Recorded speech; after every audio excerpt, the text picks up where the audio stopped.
কাছে প্রশ্ন করলেন, ইয়া রাসূলুল্লাহ, মানুষের ভিতরে আমি কার যত্ন করব, কার খেদমত করব, কার সাথে ভালো ব্যবহার করব, আমার কাছে সব থেকে ভালো ব্যবহার কে পেতে পারে? নবীজি বললেন, তোমার মা। সাহাবী প্রশ্ন করলেন, তারপরে কে? রাসূলুল্লাহ বললেন, তোমার মা। তারপরে কে? তোমার মা। তারপরে কে? তোমার পিতা।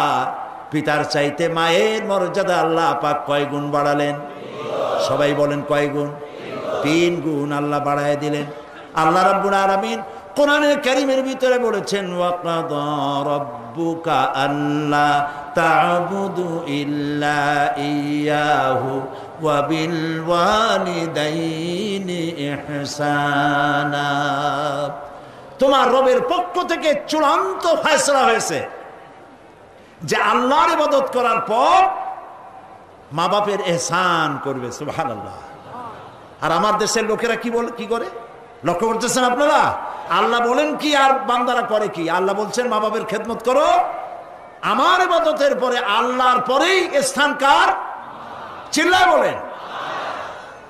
আমাদের লোকেরা বোঝে না, না বুঝা চলে যায় ভালো কোনো খাবার, ভালো কোনো ফল কোনো হজরত, কোনো পীর সাহেবের দরবারে নিয়ে হাজির করলে, হ্যাঁ দেন, পীর সাহেবকে হাদিয়া দিবেন দেন, কিন্তু আগে দিবেন মায়েরে। আপনার কাছে, সন্তানের কাছে সব থেকে বড় পীর হচ্ছে মা। বলেন সব থেকে বড় পীর কে? মা আর বাবা। মা আর এই দুজন হচ্ছে আপনার কাছে সব থেকে বড় পীর। পীর সাহেবের দোয়া কবুল হবে কি হবে না, আলেম সাহেবের দোয়া কবুল হবে কি হবে না, সন্দেহ আছে। 50-50, দোয়া কবুল হইলেও হইতে পারে, না হইলেও না হইতে পারে। কিন্তু মা বাপ যদি দোয়া করে, আল্লাহর দরবারে দোয়া মঞ্জুর হয়ে যায়। 100% দোয়া কবুল হয়ে যায়। সুবহানাল্লাহ বলে। প্রিয় ভাই সব, আল্লাহ রাব্বুল আলামিনের নবী বলেন, মা বাবা যখন দোয়া করে সন্তানের জন্যে, যখন দোয়া করে, বন্দুক দিয়া গুলি করলে সেই গুলি তার লক্ষ্য বস্তুর কাছে যেতে যত না দেরি হয়, মা বাপের দোয়া বা বদদোয়া আল্লাহর দরবারের থেকে দ্রুত গতিতে চলে যায়। মাকে খাওয়াও। বুড়া মা আছে না? বলেন আছে না? মা যখন বুড়া হয়ে যায়, বউয়ের কথা মতো সন্তান মায়ের সাথে খারাপ ব্যবহার করে, মুখ মলিন করে থাকে, কথা বলে না, আর মনে মনে বলে, প্রকাশ্য বলে, অনেকের সামনে বলে, বুড়ি মরে না কেন? নাউজুবিল্লাহ। বলে নাউজুবিল্লাহ। তুমি কারে মরতে বলো? কারে মরতে বলো? তোমার মা, তোমার যখন অসুখ হয়েছে, যত্ন করেছি, বুকের সাথে আগলায় ধরেছে, সারা রাত শিয়রে বসে বসে, বিদ্যুৎ ছিল না ঘরে, কেরোসিনের ল্যাম্প জ্বালায়া, চেরাগ জ্বালায়া কোরআন শরীফ তেলাওয়াত করেছে। আর শেষ রাতি 2খানা হাত রব্বুল আলামিনের দরবারে তুলে দিয়ে কেঁদেছে, রব্বুল আলামিন, আমার বাঁচাধনকে আমার জীবনের বিনিময় আল্লাহ তুমি বাঁচাইয়া দাও। যে মা বললেন, আমার জীবনের বিনিময় আমার ছেলে তুমি বাঁচাও, মেয়েরে বাঁচাও, সেই ছেলে বড় হইয়া বউয়ের পাগল হইয়া বলে, বুড়ি মরে না কেন? নাউজুবিল্লাহ, নাউজুবিল্লাহ। মাকে সম্মান করুন, মাকে ভালোবাসুন। আল্লাহ রাব্বুল আলামিন বলেন, ওয়াওয়াসাইনাল ইনসানা বিওয়ালিদাইহি ইহসানা হামালাতুহু উম্মুহু কুরহা ওয়া ওয়াদাআতুহু কুরহা ওয়া হামলুহু ওয়া ফিসালুহু 30 শাহরা। আমি সমগ্র মানব গোষ্ঠীকে উপদেশ দিচ্ছি, তোমরা তোমাদের ওসিয়ত করছি, তোমরা তোমাদের মা বাপকে সম্মান করো। তোমার মা তোমাকে গর্ভধারণ করেছে অত্যন্ত কষ্টের সাথে, ডেলিভারি করেছে অত্যন্ত কষ্টের সাথে, আর 30টা মাস বুকের দুধ দিয়ে তোমারে মানুষ করছে। সুবহানাল্লাহ, সুবহানাল্লাহ। প্রিয় ভাই সব, মা বাপ যদি হাত তোলে, চোখ দিয়া পানি পড়ে, দোয়া কবুল হয়ে যাবে। সুবহানাল্লাহ।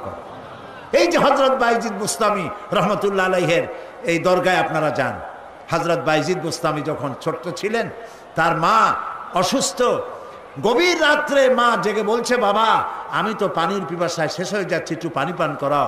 বাচ্চা দেখলেন ঘরের মধ্যে পানি নাই, বাইরে কোথাও থেকে পানি জোগাড় করলেন, এসে দেখেন মা ঘুমায় গেছে। শীতের রাত, বাচ্চা দাঁড়ায় আছে পানি নিয়ে। ফজরের সময় মায়ের ঘুম ভেঙেছে, তাকিয়ে দেখে বাইজিৎ দাঁড়ানো। বাইজিৎ তুমি দাঁড়ানো কেন, কাঁপতেছো কেন? ছেলে বলছে, মা আপনি পানি চাইছিলেন। তা পানি চাইছিলাম, তা কি হয়েছে? তা আমি তো ঘরে পানি পাইনি, দূরে গিয়ে পানি আনছি, আনি দেখে আপনি ঘুমাই গেছেন। আমারই উঠাও নাই কেন? আপনার ঘুমের ক্ষতি হবে। তা তুমি নিজে ঘুমাও নাই কেন? এই জন্য যে আপনি জায়গায় যদি আবার পানি চান আর সময় মতো না দিতে পারি, তাহলে তো আপনার কষ্ট হবে। সেই জন্য মা আমি দাঁড়াই রয়েছি, আপনি পানি খাবেন, সেই পানি নিয়ে। বাইজিদের মা হযরত বাইজিদকে বিছানার উপরে আরাম করে শোয়াই দিয়া উজু করে নিজে নামাজ পড়লেন। নামাজ আদায় করে দুইখানা হাত আল্লাহর দরবারে তুলে ধরে বলেন, রব্বুল আলামিন, আমি বাইজিদের মা, আমার ছোট্ট বাইজিদ আমার জন্য যে কষ্ট করেছে আজ, তার এই কষ্ট দেখে আমার কলিজা ঠান্ডা হয়ে গেছে।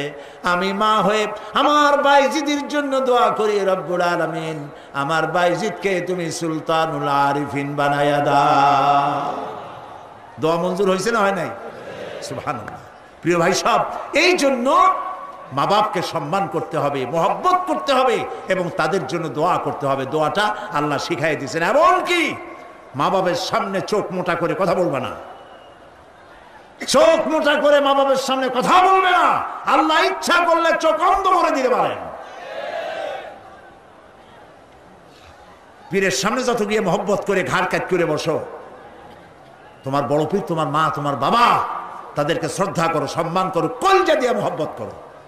মা বাপকে একটা কথা বিশ্বাস করুন, মনে রাখেন, মা বাপকে যে যত বেশি সম্মান করবে, মহব্বত করবে, মর্যাদা দেবে, তার জীবনে সম্মানের আর রুজির কোনো অভাব হবে না, হবে না, হবে না। আল্লাহ তাআলা বাড়ায় দেবেন। সুবহানাল্লাহ। আল্লাহ দোয়া শিখাই দিচ্ছেন, বান্দারে মা বাবার সামনে শক্ত করে কথা কইস না, ওয়াকুল লাহুমা কাওলান কারীমা, মা বাবার সাথে সম্মান সূচক কথা বলো আর আমার কাছে দোয়া করো। কি বলে? আল্লাহ রাব্বুল আলামিন দোয়া শিখাই দিচ্ছেন, রব্বিরহামহুমা কামা রাব্বায়ানি সাগীরা। সবাই পড়েন, রব্বিরহামহুমা কামা রাব্বায়ানি সাগীরা। আবার পড়েন, রব্বিরহামহুমা কামা রাব্বায়ানি সাগীরা। আল্লাহ তাআলা শিখাই দিলেন, বান্দারে দোয়া কর, আয় আমার রব, আমার মা বাপ আমাকে যেমন ছোটবেলায় স্নেহের করে লালন পালন করেছে, মাবুদ গো তুমি আমার মা বাপকে সেইভাবে তোমার রহমত করে লালন পালন করো। আল্লাহ দোয়া শিখাই দিচ্ছেন।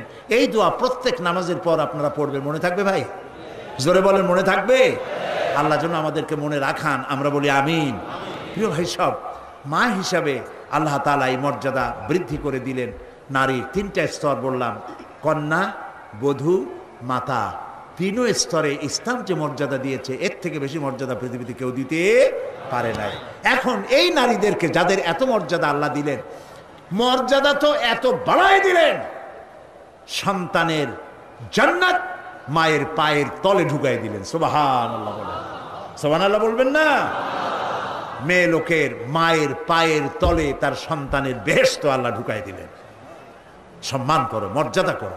যারা মা বাবার সাথে বেয়াদবি করছো, আজকের রাতে মায়ের কাছে গিয়ে, বাপের কাছে গিয়ে পাও দুটো জড়ায় ধরো আর বলো, আব্বা আম্মা আমি তো ভুল করছি, বেয়াদবি করছি, বুঝি নাই, আল্লাহর রাস্তায় আমারে মাফ করে দেন। মাফ করে দেবে না? দিবে। মা বাবার চাইতে সন্তানের জন্য কল্যাণকামী কে আছে? বল কথা মতো খবরদার কখনো মা বাবার সাথে নাফরমানি করবেন না। মনে থাকবে? মনে থাকবে? আল্লাহ তাআলা মনে রাখার তৌফিক দিক, আমরা বলি আমিন। প্রিয় ভাই সব, এই নারীকে সম্মান দিয়ে আল্লাহ তাআলা বলেছেন নারীরা যেন পর্দায় থাকে। কুল্লিল মুমিনাতি ইয়াগুদুদনা মিন আবসারিহিন। মেয়ে লোকদেরকে বলা হয়েছে, মুমিনা নারী তোমরা তোমাদের চক্ষুকে পর পুরুষ থেকে নিম্নগামী করে রাখো। ওয়াহফাজনা ফুরুজাহুন্না, আর তোমাদের যৌনাঙ্গ সমূহ এগুলিকে তোমরা হেফাজতে রাখো, এগুলি লজ্জাস্থান সমূহ হেফাজতে রাখো। যা মানুষকে দেখিও না। ওয়াকারনা ফি বুয়ুতিকুন্না ওয়ালা তাবাররাজনা তাবাররুজাল জাহিলিয়াতিল উলা, আর তোমরা তোমাদের ঘরের মধ্যে থাকো ওই জাহিলিয়াতের যুগে যে ধরনের সাজসজ্জা করে রাস্তায় বেরোতো, ঠাট ঠমক করতো, রূপচর্চা করতো মানুষের সামনে, পরপুরুষের সামনে, জাহিলি যুগের মতো তোমরা বেরিয়েও না। কে বলতেছেন? আল্লাহ বলতেছেন, আল্লাহ পাক বলছেন ওয়াকারনা ফি বুয়ুতিকুন্না, ঘরের মধ্যে থাকো। এই ঘরের মধ্যে থাকার অর্থ কিন্তু এই নয় যে ঘরের মধ্যে পড়ে থাকো, লেখাপড়া করো না, চাকরি বাকরি করো না, এটা কিন্তু নয়। বরং নবী করিম সাল্লাল্লাহু আলাইহি সাল্লামের যুগে মহিলা সাহাবীরা ব্যবসা করেছেন। কেউ আতরের ব্যবসা করেছেন, কেউ ফলের ব্যবসা করেছেন, কেউ খেজুরের ব্যবসা করেছেন, এবং এই মহিলারা নার্সের দায়িত্ব পালন করেছেন।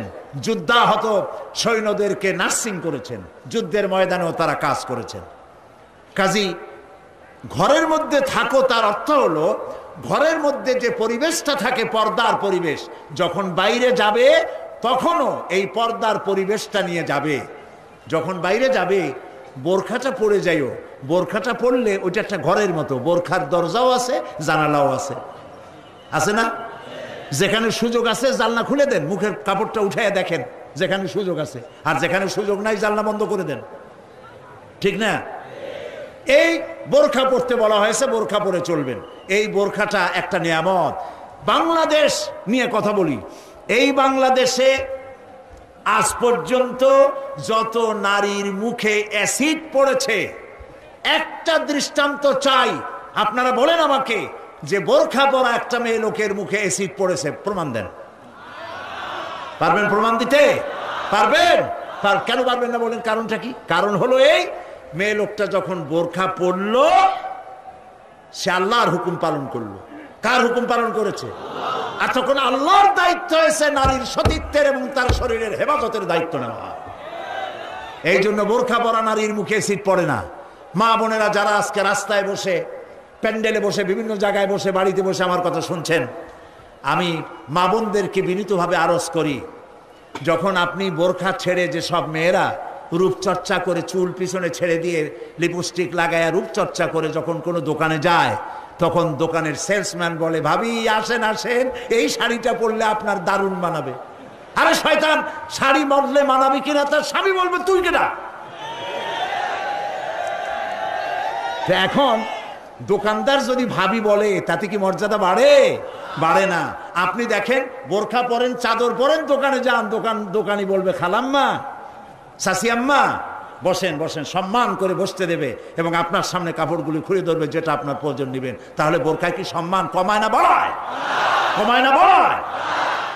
মা বোনেরা বোরখা পরুন, চাদর পরুন। আপনার মেয়ে কলেজ গোয়িং, ইউনিভার্সিটি গোয়িং যেসব বয়সপ্রাপ্ত মেয়ে আছে, আল্লাহ কোরআনে বলেছেন এমন একটা চাদর পরো, যেই চাদরটা পরলে পরে মাথাটা, বুকটা, গলাটা ঢাকা হয়ে যায়, এমন একটা চাদর পরো।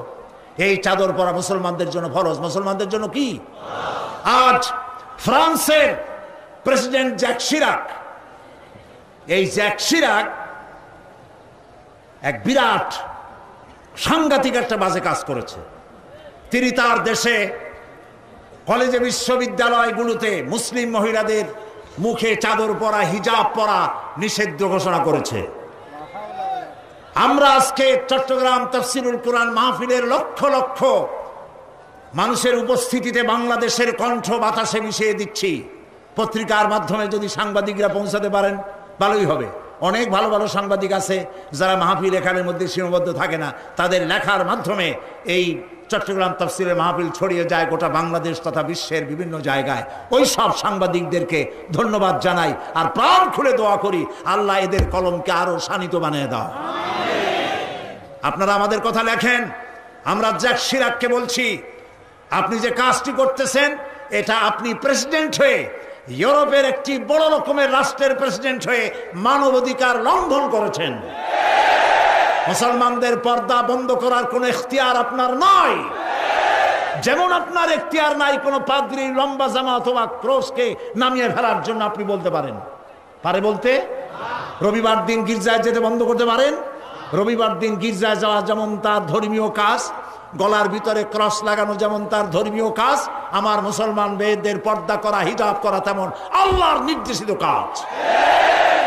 আমরা গোটা বাংলাদেশের পক্ষ থেকে, এই মাহফিলের পক্ষ থেকে জ্যাক শিরাককে নিন্দা জানাই এই কাজের জন্য। আমরা আহ্বান জানাবো, পৃথিবীর মধ্যে কোন রাষ্ট্র যা করে নাই, আপনি সেই খারাপ দৃষ্টান্ত করে আপনার কপালকে খারাপ করবেন না। প্রিয় ভাই সব, নারীর জন্য আল্লাহ পর্দা করেছেন, আর এই পর্দা হলো তাদের জন্য নিয়ামত। সেই নিয়ামত তারা ধারণ করবেন, আল্লাহ তাআলা তাহলে সন্তানগুলো ভালো বানাই দিবেন। কোন আলহামদুলিল্লাহ, বলেন আলহামদুলিল্লাহ। আচ্ছা বলেন, মৃগনাভি কস্তুরী ছাগলের পেটে হয় না হরিণের পেটে হয়? হরিণের পেটে হয়। হরিণ থাকে কোথায়? গাছের মধ্যে, পর্দার আড়ালে। ছাগল থাকে কোথায়? মাঠে ঘাটে, পথে ঘাটে, যেখানে সেখানে। কাজে ছাগলের মৃগনাভি তো ভালো, দড়ি ধরলেও গোসল ওয়াজিব হয়ে যায় দুর্গন্ধের ঠেলা। আর জঙ্গলের ভিতরে হরিণ থাকে, মৃগনাভি কস্তুরী আল্লাহ দান করেন, যার সুগন্ধ এখানে নাড়া দিলে সারা মাহফিল বিমোহিত হয়ে যাবে। আল্লাহ নিয়ামত পর্দায় থাকে। নারীদেরকে আল্লাহ পর্দায় থাকতে বলেছেন। এই পর্দায় থাকলে পরে কস্তুরী সম সন্তান আল্লাহ দান করবেন। আর যদি পর্দায় না থাকেন, যে সন্তান হবে হবে মিস্টার বল্টু বাবু, মন্টু মিয়া। ভয়ের চোটে মানুষ অস্থির, তার চোখ গর্তের ভিতরে কি খাইছে, চোখ গেছে গর্তের মধ্যে। 2 কেজি চাউল মাফা যায় 2 চোখে, চুল মাথা দিয়ে ঝুলানো।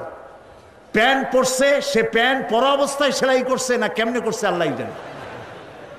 জুতার মধ্যে এত বড় বড় লোহা বটন লাগানো, গলায় এত বড় মোটা চেইন। জাহান্নামের আগেই সালাসিলা ওয়া আগলালাম ওয়া সাইরা, জাহান্নামের শিকল আগেই পড়ছে গলায়।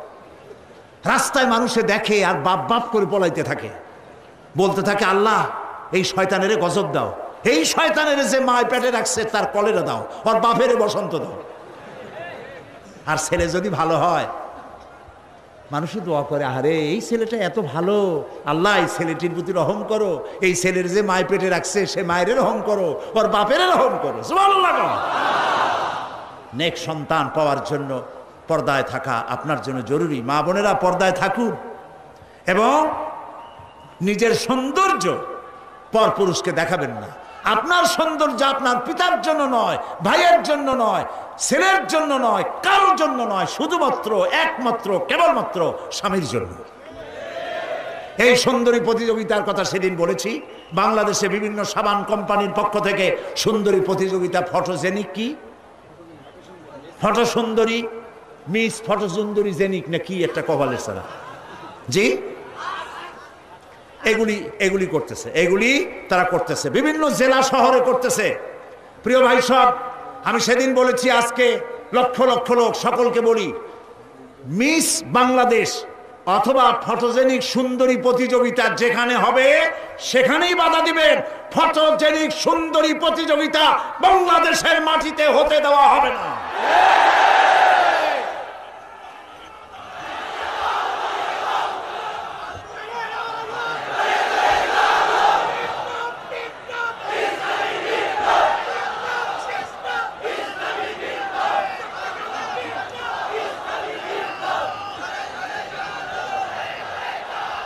তারা একটু একটু করে আগাচ্ছে, আমরা সহ্য করি, কদ্দূর দেখাচ্ছে। আপনারা যদি কথা না বলেন তাহলে এরপরে মিস বাংলাদেশ শুরু হবে। মিস বাংলাদেশ এখনো করতে পারে নাই, সাহস পায় নাই, এখন ছোট্ট ছোট্ট করে করতেছে, এরপরে মিস বাংলাদেশ করবে। নির্লজ্জ যারা নারীর সুন্দরী প্রতিযোগিতা যারা করে, যারা বিচারক, নারীর সৌন্দর্যের, শরীরের অঙ্গ প্রত্যঙ্গের মাপ নিয়ে সৌন্দর্যের বিচার যারা করে, শয়তানের চাইতেও নিকৃষ্ট তারা, লম্পট, লুচ্ছা। আমাদের দেশকে কোনো অবস্থাতেই আমরা অশ্লীলতার পথে ধাবিত হতে দিতে পারি না। আমি সেদিনও বলেছি, এই শ্লোক তাড়াতে গিয়ে যুবকদেরকে জেনার দিকে আকৃষ্ট করা হচ্ছে। একটা সাইনবোর্ড লাগাইছে, যৌন রোগে টেনশন নাই, কি জানি লইলে, হ্যাঁ নাউজুবিল্লাহ বলেন। এটা কেমন কথা? আপনি লিখবেন এইডস রোগ হচ্ছে মরণ ব্যাধি, ধর্মীয় অনুশাসন মানলে পরে এইডস রোগ থেকে বাঁচা যায়। এটা দেখুন, যে লিখেছেন, যে ব্যক্তি লিখেছে এই স্লোগান, যার মাথায় আসছে সে নিশ্চয় চরিত্রবান না লম্পট। লিখেছে এই যৌন রোগে, বলেন না কি মুখস্থ, যৌন রোগে রেহাই নাই, কন্ডম লইলে টেনশন নাই। তার মানে কন্ডম নিয়ে জেনা করো, নাউজুবিল্লাহ বলে। আমি সব জায়গায় বলে এসেছি, চট্টগ্রামের পুলিশ কমিশনার, চট্টগ্রামের ডিসি, আপনারা এই সাইনবোর্ড ভাঙেন। আপনারা যদি এই সাইনবোর্ড না ভাঙেন, আমি জনগণকে বলবো, জনগণ এই এইডসের সাইনবোর্ডকে ভেঙে গুড়িয়ে দাও।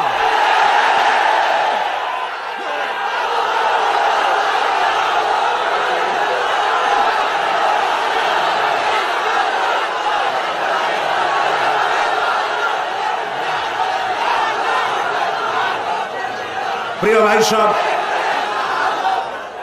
আমরা কখনো আইন হাতে নিতে চাই না, কিন্তু আমার জাতি চরিত্র ধ্বংস হলে আমরা বসে থাকব না। আমরা কথা বলবো, আমরা আমাদের বিবেককে কারো কাছে বিক্রি করি নাই। কথা বলবো পার্লামেন্টে, সিংহের মতো গর্জন করব ময়দানে, জীবন দিয়ে দিয়ে আল্লাহর কোরআনকে প্রতিষ্ঠা করবো ইনশাআল্লাহ।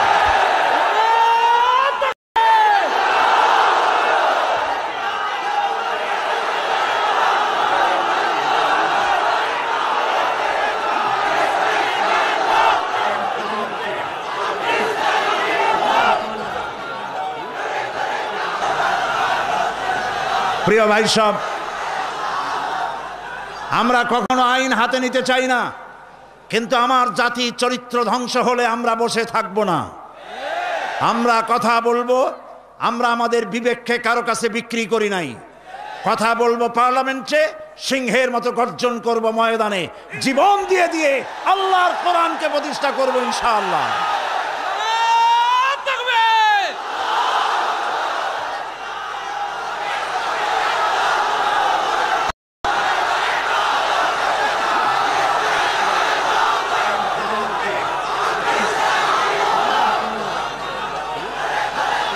প্রিয় ভাই সব, বসুন।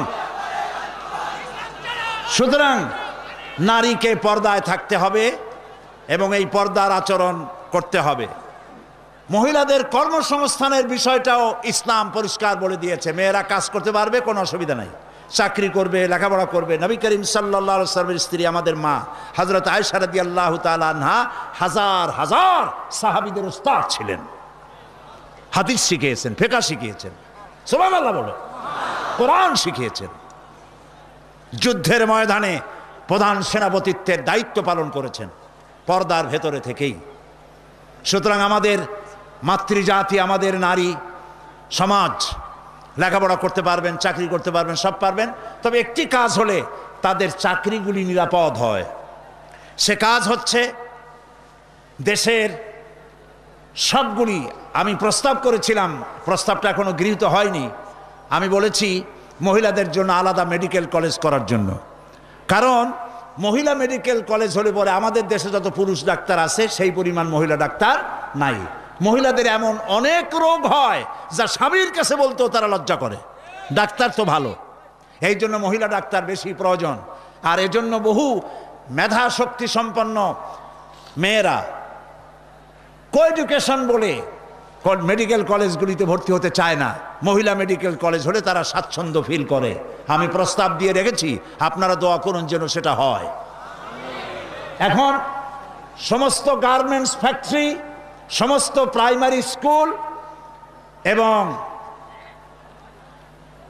হসপিটালের মহিলা হসপিটাল, মহিলা ক্লিনিক ইত্যাদি, এগুলি যদি মহিলাদের দায়িত্বে দিয়ে দেওয়া হয় তাহলে মহিলারা নিরাপদে চাকরি করতে পারেন। বিশেষ করে সমস্ত প্রাইমারি স্কুলগুলি মাস্টার, পুরুষ মাস্টারদেরকে অন্যত্র কাজ দিয়া সমস্ত প্রাইমারি স্কুলগুলি যদি মহিলাদের হাতে ছেড়ে দেওয়া হয়, মহিলা শিক্ষয়িত্রীদের কাছে, তাহলে ছেলেরাও মায়ের মতো আদর পায়া শিখবে আর মায়েরাও নিরাপদে সতীত্ব সম্ভ্রম বজায় রেখে তারা চাকরি করতে পারবে।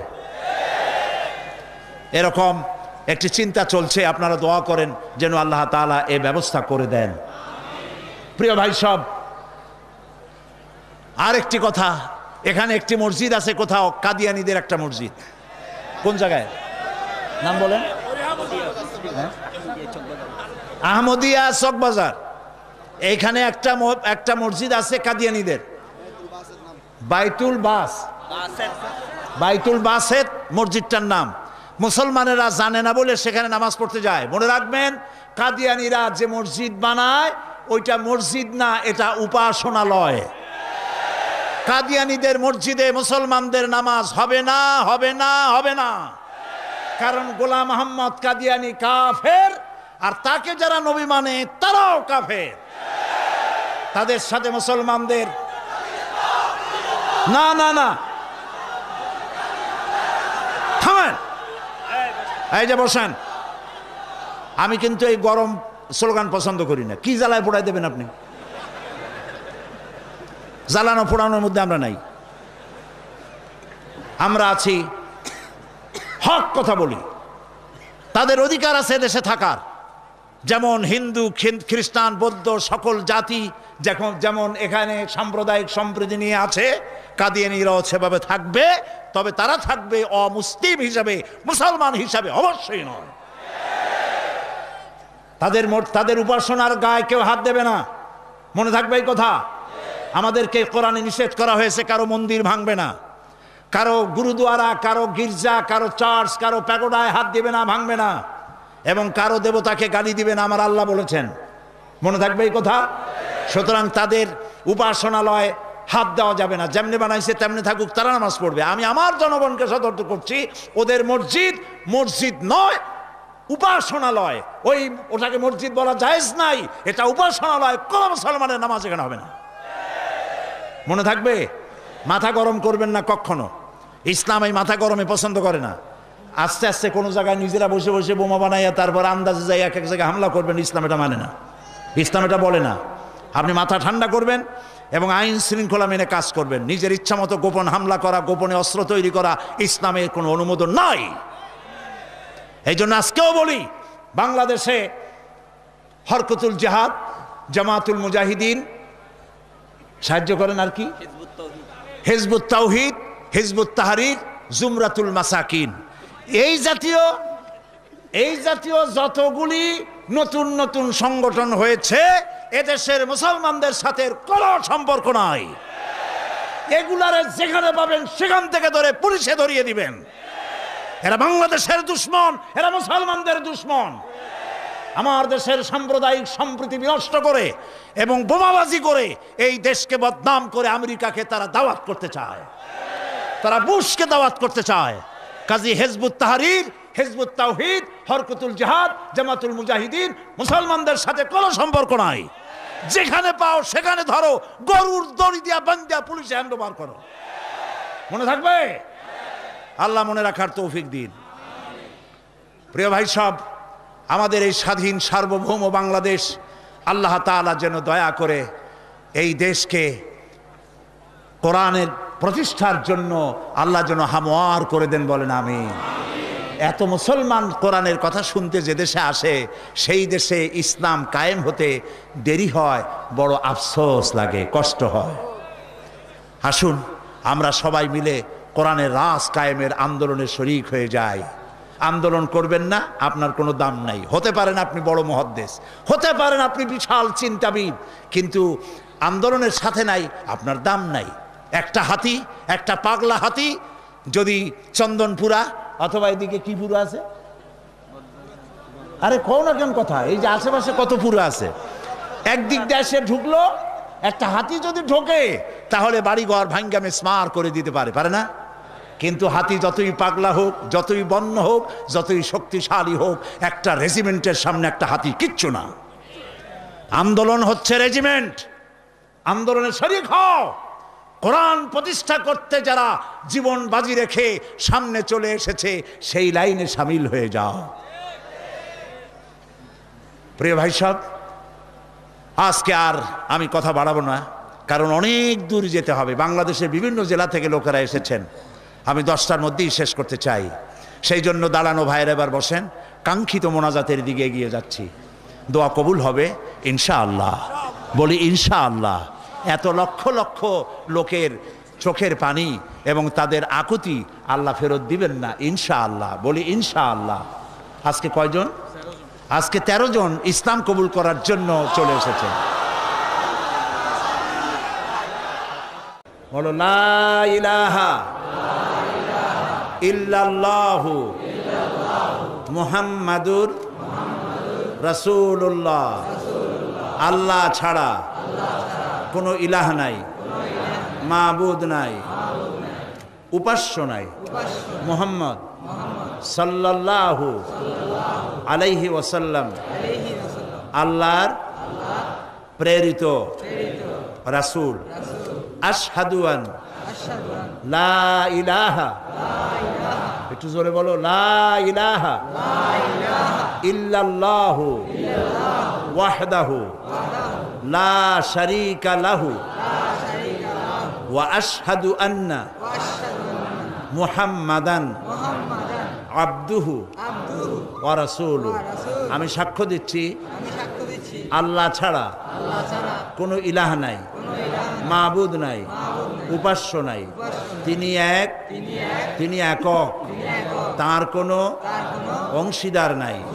আমি সাক্ষ্য দিচ্ছি মুহাম্মদ সাল্লাল্লাহু আলাইহি ওয়াসাল্লাম আল্লাহর বান্দা এবং তার প্রেরিত রাসূল।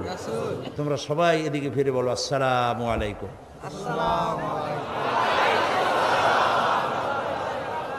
এরা এই তরুণ যুবক 13 ভাই ছিল মুশরিক, হয়ে গেল আমাদের তাওহীদবাদী ভাই। আমাদের কি হইল? সবাই বলেন আলহামদুলিল্লাহ।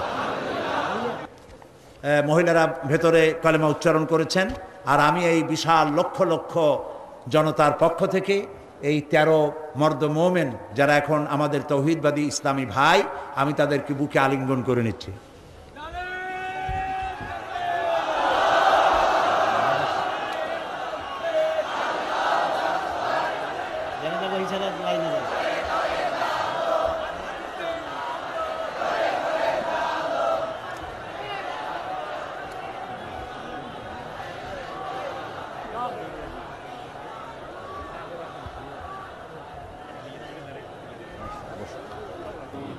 মোনাজাতের পূর্বক্ষণে যে কথাটি বলতে চাই, একটু পরেই আমরা এই মিলন মেলা ভেঙে যাবে, যার যার বাড়ির উদ্দেশ্যে মানুষ রওনা করবে। আল্লাহ সকলের ফিরে যাওয়াটা নিরাপদ করে দিন। আমি আপনাদেরকে অনুরোধ করব যে ওয়াজ শোনার, তাফসীর শোনার যে মন আমাদের আছে, সেই পরিমাণ নামাজের মন নাই। এই জন্য 5 ওয়াক্ত নামাজ সঠিকভাবে আদায় করবেন, নামাজ কখনো ছেড়ে দিবেন না। বিশেষ করে জওয়ান যুবক যারা আছে, ছাত্র, তরুণ, যুবক, আমি তাদেরকে বলবো, চরিত্র একটি মহা সম্পদ। যখন চরিত্র থাকে না, তখন সে মানুষ থাকে না, শয়তানের চাইতে নিকৃষ্ট হয়ে যায়। আমি সমস্ত তরুণ যুবকদেরকে, যাদেরকে আমি আমার চোখের সামনে দেখতে পাচ্ছি, এই মাহফিলে 2% যদি বৃদ্ধ মানুষ থাকে, 98% তরুণ যুবকে ভরা এই মাহফিল। আমি সকল যুবকদেরকে, ছাত্র তরুণ যুবকদের প্রতি আহ্বান জানাবো, আমাদের জীবনের সাথে সম্পৃক্ত প্রিয় জীবন আদর্শ যার নাম ইসলাম, এই ইসলামের পতাকাকে উড্ডীন করার জন্য ইসলামী আন্দোলনে শরিক হওয়ার সকলের প্রতি আমি আহ্বান জানাই। সকলের চরিত্র ভালো করে ইসলামের দিকে এগিয়ে আসার আহ্বান জানাচ্ছি। এবং কোরআনকে জানার জন্য, কোরআনকে বোঝার জন্য আমি বারবার বলেছি তাফহিমুল কোরআন কেরার জন্য তাফহিমুল কোরআন ফি জিলালিল কোরআন, এই তাফসিরগুলি আপনারা কিনবেন। আজকে যখন যাবেন, শত শত দোকান, 3 শতাধিক দোকান এখানে বসেছে বই কেতাব নিয়ে, এগুলি আপনারা নেবেন। আর এইখানে যে আমি তাফসির করেছিলাম 25 বছর হলো, এর মধ্যে একবার তাফসির করেছিলাম সূরা আসরের উপরে। হযরত ইমাম শাফি রহমতুল্লাহ আলাইহি বলেছেন, সূরা আসর যদি কেউ বোঝে আর আমল করে, তাহলে জান্নাতে যাওয়ার জন্য এই ছোট্ট সূরাটি যথেষ্ট হয়ে যায়। সুবহানাল্লাহ। 5 দিন আলোচনা করেছি একটি সূরার, ছোট্ট সূরাটি, তাও শেষ করতে পারি নাই। সেটি গ্রন্থবদ্ধ আকারে এসেছে, নাম রেখেছে তাফসিরে সাঈদী সূরা আসর। সমস্ত দোকানগুলিতে পাওয়া যাবে, আপনারা নিয়ে যাবেন এই তাফসিরটি, তাফসিরে সাঈদী সূরা আসর। আর সর্বশেষ আমি আজও বলি যে আমি মোমেন ব্যক্তি তো সেই যে নিজের জন্য যা পছন্দ করে অন্যের জন্য তাই পছন্দ করে। সুতরাং আমি জামাত ইসলামী করি, এবং কেন করি এই প্রশ্ন বহু জায়গায় আছে যে পীর মুরিদি ছাড়িয়ে দিয়া এটা করলাম কেন। আমি সেই জবাব লিখিত আকারে দিয়েছি। আমি কেন জামাত ইসলামী করি, এটা আমার লেখা একটা বই। এই বইয়ের ভিতরে আমি দেখিয়েছি যে খেলাফত এবং মুলুকিয়াতের ব্যাপারে, সাহাবিদের ব্যাপারে, নবীদের ব্যাপারে, ইসমতে আম্বিয়ার ব্যাপারে যে সমস্ত কথা আমাদের বিরুদ্ধে বলা হয় সেই কথাগুলি যে যৌক্তিক নয়, এই কথাগুলি এর মধ্যে এসছে। সুতরাং যারা জামাত করেন তাদের জন্য প্রয়োজন, আর যারা করেন না তাদের জন্য প্রয়োজন। অন্তত জবাবগুলি জানতে পারবেন। আর আমি কেন করি এই দলটি, তাও আপনারা বুঝতে পারবেন। আল্লাহ যেন তৌফিক দেন, এটাও পাওয়া যাবে প্রত্যেক দোকানে, আপনারা নেওয়ার চেষ্টা করবেন। প্রিয় ভাই সব, সর্বশেষ আমার আরজ আপনাদের কাছে, নামাজ কেউ ছেড়ে দিবেন না। 5 ওয়াক্ত নামাজ আমরা আদায় করব সহিভাবে। কারণ বুখারী শরীফে এসেছে কিয়ামতের দিন সর্বপ্রথম প্রশ্ন হবে নামাজ পড়েছো কিনা। প্রথম প্রশ্ন আল্লাহ করবেন নামাজ। প্রথম প্রশ্ন কি হবে? নামাজ পড়ে। যার নামাজ কবুল হবে জীবনের সমস্ত নেক আমলগুলি কবুল হবে। যার নামাজ কবুল হবে না সব বরবাদ হয়ে যাবে। আল্লাহ তাআলা আমাদের জন্য নামাজি বানান, আমরা বলি আমিন।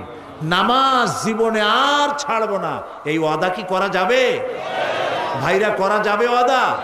দুটি হাত উঁচু করেন, বলেন ইয়া আল্লাহ তোমার পবিত্র নামে তোমাকে সাক্ষী করে ওয়াদা করছি, শপথ করছি, আল্লাহ তাআলা যতদিন পর্যন্ত মালাকুল মউত আমার মাথার কাছে না আসতেছে ততদিন পর্যন্ত ফরজ নামাজ, ফরজ রোজা আর ছেড়ে দেব না, আর ছেড়ে দেব না, আর ছেড়ে দেব না। আল্লাহ তাআলা আমার আজকের এই ওয়াদা আমার মৃত্যু পর্যন্ত কবুল করে নাও, আমিন ইয়া রাব্বাল আলামিন। আমরা আল্লাহ তাআলাকে একটু স্মরণ করে নেই।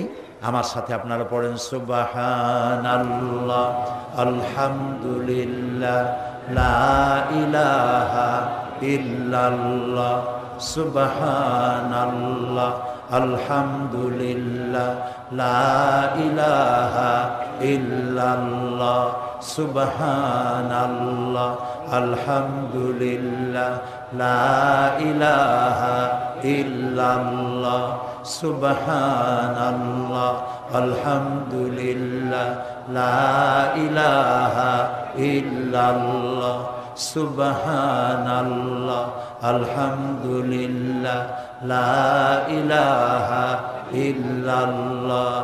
ইয়া আল্লাহ, ইয়া রহমান, ইয়া রহিম, ইয়া হাইয়ু, ইয়া কাইয়ুম। সবাই পড়েন ইয়া আল্লাহ, ইয়া রহমান, ইয়া রহিম, ইয়া হাইয়ু, ইয়া কাইয়ুম।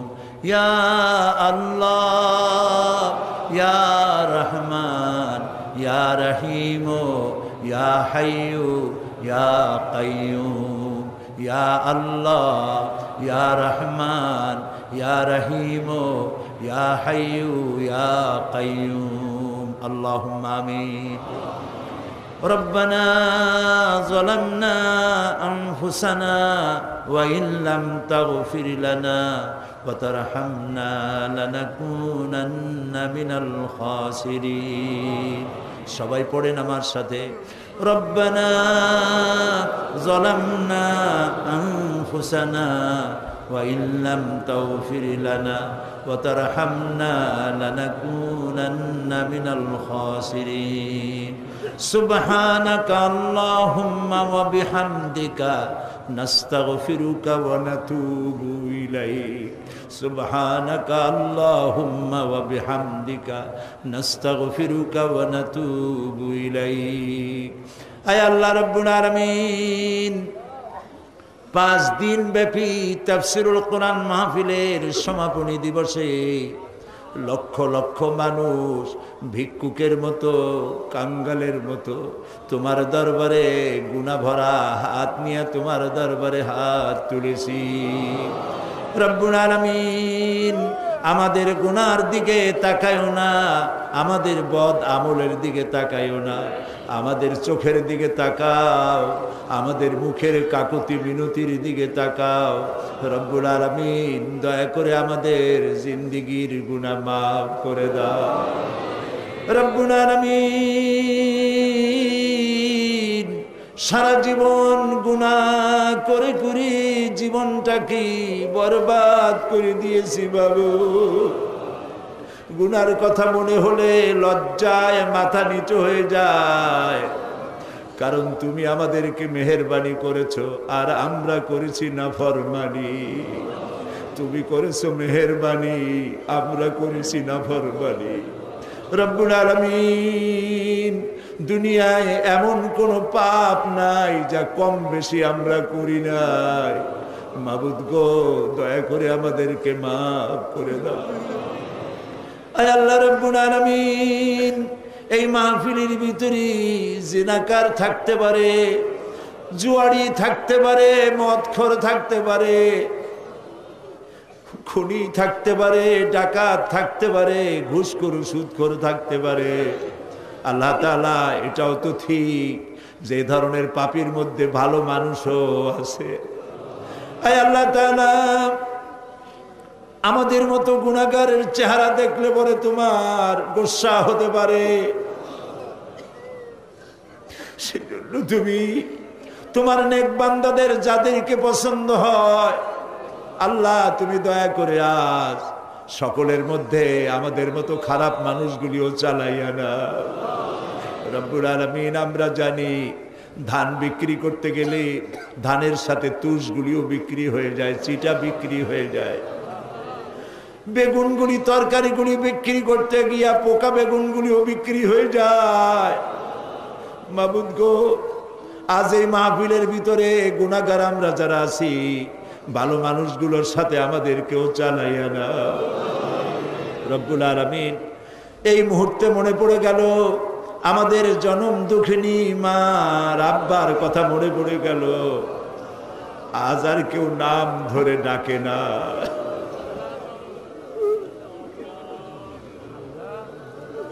বাপজান যারা মারা গেল বাবু,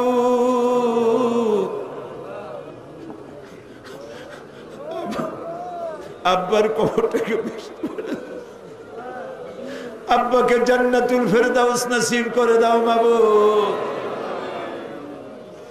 আমাদের মানুষ বানাবার জন্য কত কষ্ট করেছেন আল্লাহ তাআলা। ধান বিক্রি করে, সুপারি বিক্রি করে, নারকেল বিক্রি করে বই কিতাব কিনে দিছে। আল্লাহ,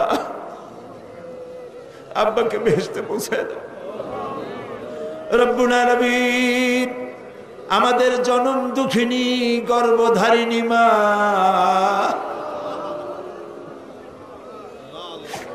একটা অক্ষর মা, সারা দুনিয়ার মধু ঢুকাই দিছো বাবু তুমি। রব্বুল আলামিন, মা যারা হারাইছে, আল্লাহ মায়ের কবরটাকে জান্নাত বানাইয়া দাও। আল্লাহ গো, মা আমাদের যাদের বেঁচে আছে সুস্থ রাখো, ভালো রাখো, খেদমত করার তৌফিক দাও। আল্লাহ, কোরআন হাদিসে যা পড়ছি সেই অনুপাতে মা বাবার খেদমত করতে পারি নাই, মাফ করে দিও আমাদেরকে বাবু। আল্লাহ, আমাদের মা বাবা যাদের বেঁচে আছে পরনির্ভর যেন হয় না, সুস্থ থাকতে ইমানের সাথে নিয়ে নিও বাবু। রব্বুল আলামিন, আমাদের দাদা দাদি, নানা নানি, শ্বশুর শাশুড়ি, আত্মীয় স্বজন যারা দুনিয়া থেকে বিদায় হয়ে গেছে মাবুদ, তুমি যদি শাস্তি দাও কেউ ঠেকাইতে পারবে না।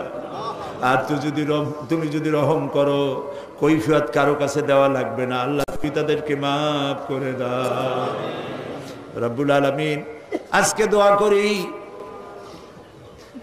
আমরা যখন স্বাধীন বাংলাদেশের বুকে লক্ষ লক্ষ মানুষ একত্রিত হয়ে তোমার কাছে দোয়া করতেছি মাবুদ, এই সময় ইরাকের মুসলমানেরা খাবার পায় না, থাকতেও পারে না।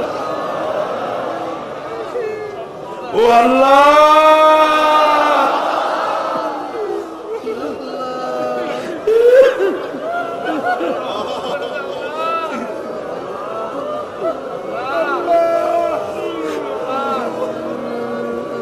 ইরাকের আল্লাহ ইরাকের পাকদামান মেয়ে লোকদের গায়ে হাত দিতেছে কাফের সৈন্যরা।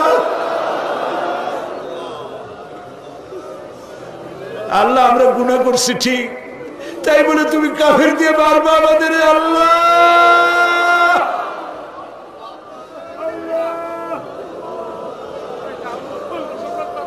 আল্লাহ আল্লাহ ইরাকের মুসলমানদেরকে স্বাধীনতা ফিরায় দাও। আমেরিকার যত সৈন্য আসছে, বিদেশের যত কাফের সৈন্য আসছে, হয় তাদের মুসলমান বানাও, আর নইলে যত বিদেশি সৈন্য আসছে সবগুলির কবর বানায় দাও। একটাও যেন বাড়ি ফিরে না যায়। আল্লাহ আল্লাহ প্যালেস্টাইনের মুসলমানদের কথা কি মনে করা যায়?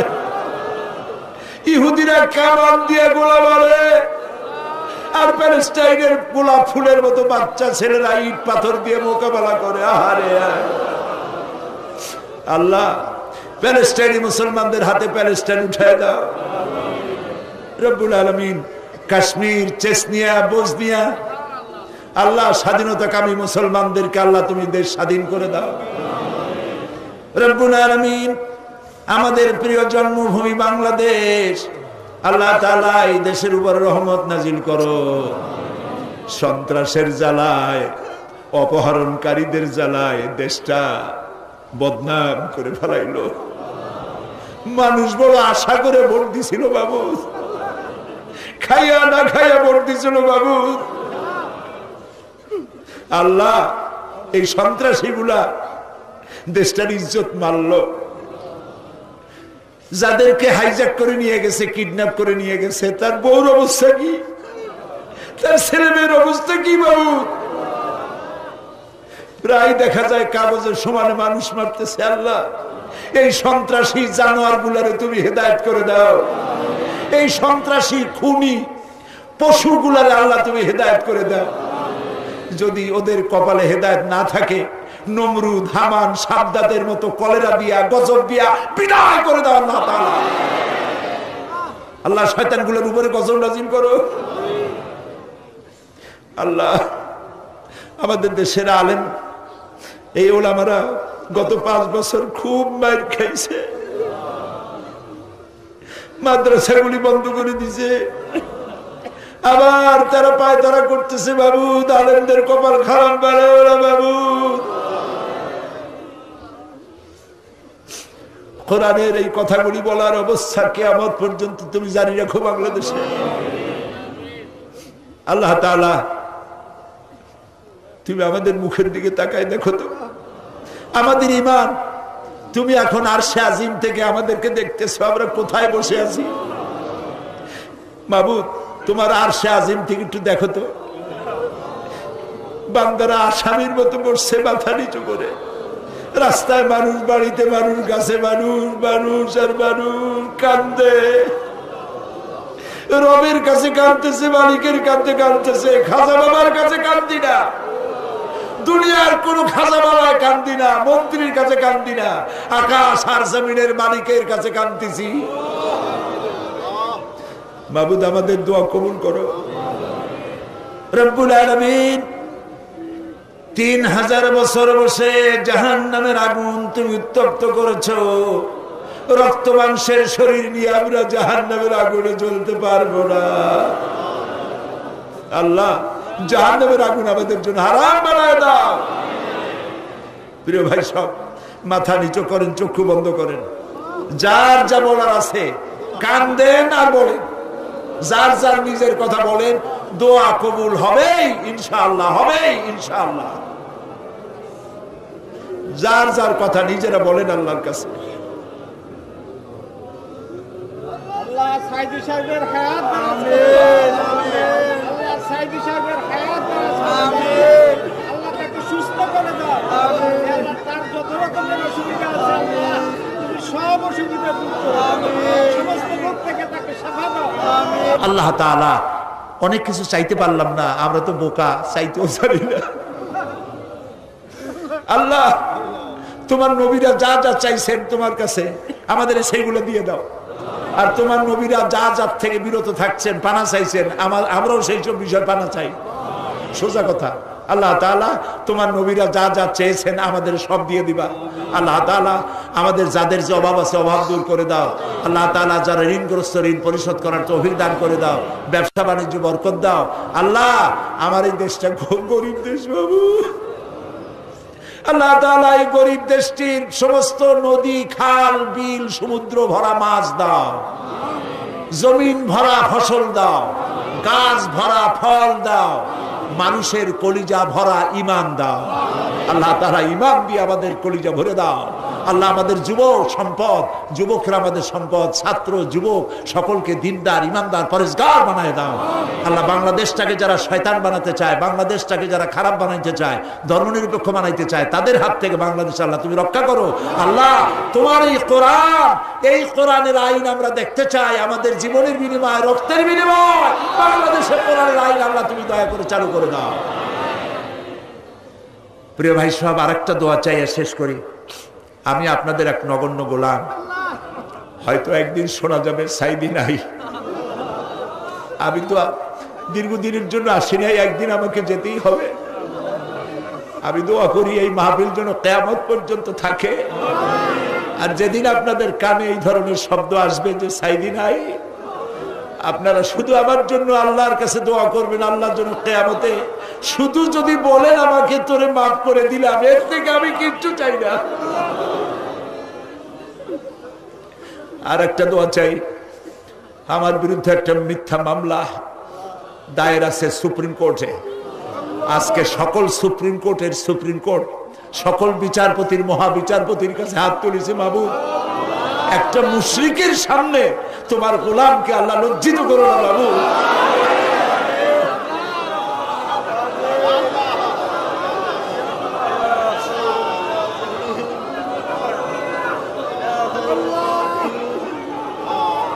ربنا تقبل منا إنك أنت السميع العليم وتب علينا إنك أنت التواب الرحيم سبحان ربك رب العزة عما يصفون وسلام على المرسلين والحمد لله رب العالمين واجعل آخر كلامنا عند الموت لا إله إلا الله محمد رسول الله السلام عليكم ورحمة الله